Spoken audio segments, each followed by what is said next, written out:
Sadie and Felder were a couple in real life. See, we have Jack and Sadie Adler. Now, this is a familiar comic construct, a very stupid woman and her long-suffering companion. I mean, she appears stupid, but in the end she pulls off something so clever, makes people wonder if it was just an act the whole time. Now, the irony here is Sadie was actually quite stupid. Jack had to explain all the jokes to her, apparently, but she still had a marvelous career on stage, because back then it was the only place people could have a marvelous career. We're stupid. This was before television, of course. Kitty, I don't got time for this. Any phone, Mr. Belsing? Not now. Perhaps a nice profiterole. I ain't hungry. Perhaps we could give you something else to chew on. Yeah, something that ain't food. What? The confusion's to be expected. Although we stayed here before you in the guise of innocent pastry chefs, we are also And primarily employees of a certain individual. A certain individual. a certain individual. A certain individual happens to be the single largest investor in Felsen's Follies, and he has sent us here As pastry chefs. to express his concern on Miss Vandegraff's impending nuptials. Specifically, If Miss Vandegraff gets mad and leaves the show, then then there ain't no show. Hey, don't I know No, you don't. you? Have you ever spent any time in Toledo? Have you ever spent any time in a coma? No, but I have a cousin in Seattle. Kitty! Boys! You tell your boss this wedding's never gonna happen. You have my word. We'll take your word, all right. Let's go back on that word would be a recipe for disaster. Now, I hope we made ourselves perfectly eclair. One cannoli hope. Oh, you just gotta be kidding me. A trifle much. Don't tar with me. Boys! You can drop the pastry chef routine. Unless we can... We're on the limb. Let an entree, you macaroon. Now, the gangsters were played by the interchangeable vaudeville duo, the Tiny Twins, Tom and Tammy Tiny. They were originally Abram and Mandela Moskowitz, but were renamed by the sarcastic immigration office over at Ellis Island. Now, they were the original case of Broadway gangsters, full of wordplay and stylized movements. Not very intimidating, unless you find dancers intimidating, which I do, but would be for situations that aren't really appropriate. So we'll leave it in your hands, Mr. Belsing. But in the meantime, feel free to browse the dessert carousel. Try a Toledo surprise. It's to die for.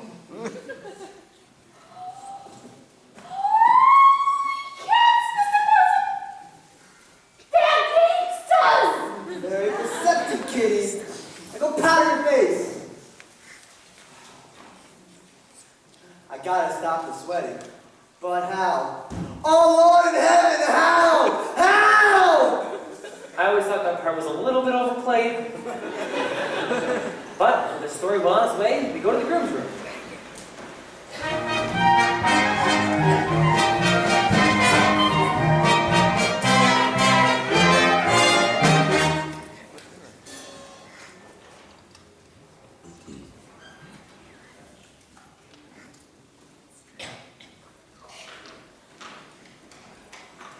Hey there, handsome. Show me those pearly whites. Now, the groom was played by the dashing Percy Hyman. He was the Albright toothpaste man. Yes, his fabulous smile adorned every tube. Albright was hugely popular in the 1920s because it contained cocaine. Seriously, it was the fifth ingredient down, right after sugar. But it was not long before he became a huge matinee idol. Now it is normal for a wedding groom to be nervous on his wedding day, it is. Of course. Now, some people say that Percy Hyman's a bad actor, but to those people I say, shut up. Hey there, Mr. Riverman, shaking and a-quaking, trembling like them free cats do. Something, baby, bothering you. Cold feet, brother, you got kids. You can look at time. Raise a little, raise a young feet. Whole feet can be uncontrollable. You can make them cold feet down the aisle. Cross the arches, they can learn to swing. I see those can jive. Red marches, waiting ragtime swing. Making pretty souls come alive and take that dive. Cold feet, small feet, turn them into bold feet. You can make them cold feet. Well, you don't say. Why don't you just crawl back into your slimy mud hole, you backstabbing worm? Now I have to find another minister. Say, what are you up to? I'm singing a song in old Negro tongue. I think she's ready for wedding day jitters. You think you've got jitters? You have the easy part. I still have to get rice, food and errands, and another minister. I have the weight of the wedding on my shoulders. George, it sounds like you've got cold feet. What do I got? Cold feet. What do I want? Cold feet. What do I do? Skull feet? No! You make cold feet hot.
Five, six, seven, eight. Cold feet.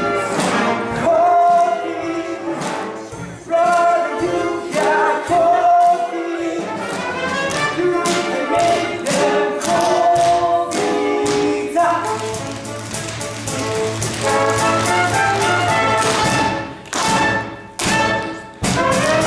Make the cold feet hot.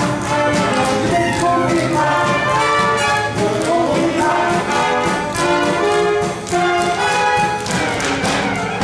Cold feet hot.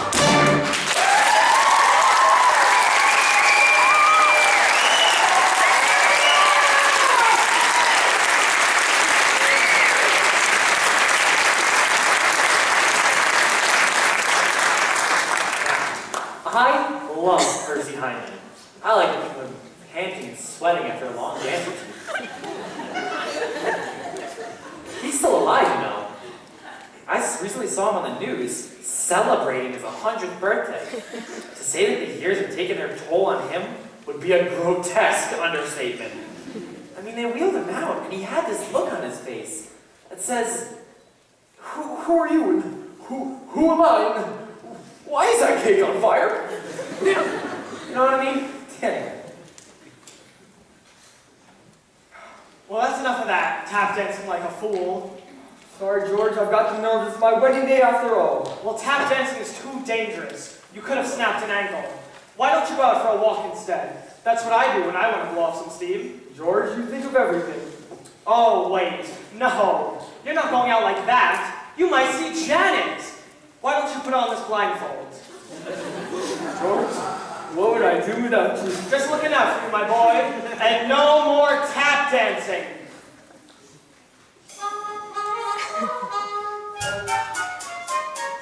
Wedding bells will ring. Wedding bells will chime.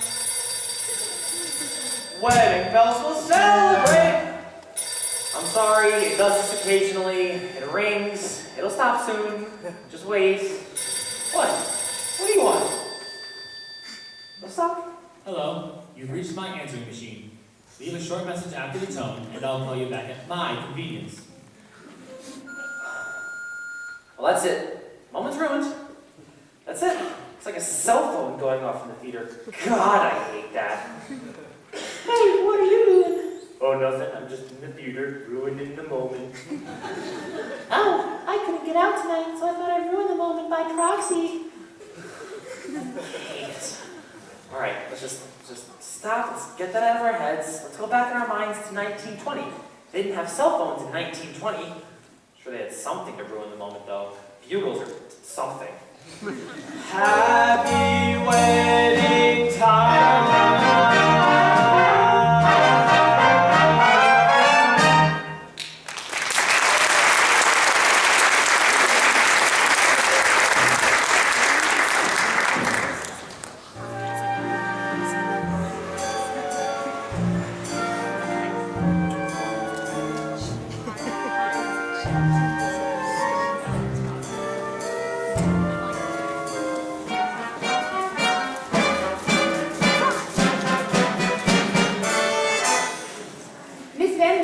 Is it true you're giving up a highly successful career to marry a man you hardly know? Yes, Robert and I met on the Lido deck of the Ile de France. He amused me with stories of his father's oil interests.